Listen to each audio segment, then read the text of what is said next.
Okay, I've got the 1813 stitch selector completely freed up, so now the pivot bar is able to go in and dip down into little divots like it's supposed to. And that I just cleaned up.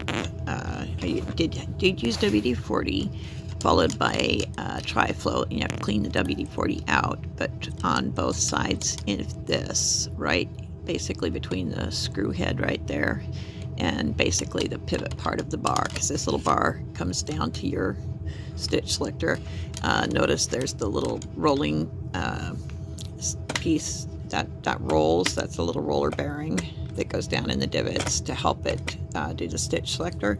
Notice we have, every time I move the stitch selector, notice that bar moving up and down on a spring. That is what's actually selecting your stitches up above. That goes up the front of your machine up to your cam stack and is selecting the stitches. So that is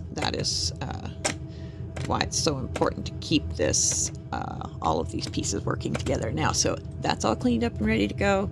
And I used a toothbrush dipped in rubbing alcohol on this after I did the WD-40 tri-flow treatment. I used the toothbrush to scrub it with rubbing alcohol, and that's what got it in deep enough, good enough to be able to get cleaned up, dried out, and dry out all the WD-40. You can't leave it in there or it'll get sticky again. And then oil it again with sewing machine oil or tri-flow.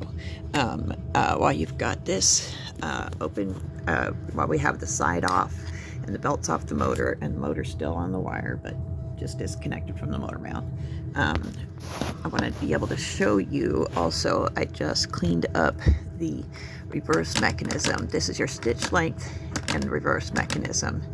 See how much stuff is moving there? You want this to be able to move totally freely. See, now notice there's points back in here people sometimes forget to oil for your, let's see, is my screwdriver showing up? Yes, it is, but I don't know if, oh yeah, it is, okay, there. Basically you need to oil there and there. Those are bearings for your feed dog.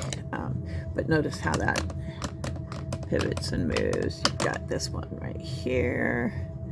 But anyway, see how that's moving the feed dogs. Got that all freed up, and all that's moving, flipping. Their little flapper in there, your cam up at the top there for your reverse and stitch. Like now I have it set for the longest stitch to show you the full range of motion on this. That's it's best when you're cleaning the machine to set the stitch length to the longest stitch so that you can get the reverse completely freed up and stitch length parts. But anyway, so all of those things are moving freely. I do not have the belts on right now, so here's another way of telling if you've got your machine cleaned up all the way.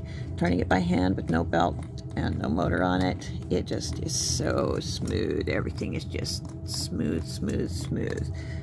Quick, easy to turn, no pressure on it at all. But anyway, so 1813 Kenmore sewing machine. Just got it all cleaned up, freed up, ready to go. You know, we're gonna put the belts back on and get the motor put back on and test sew.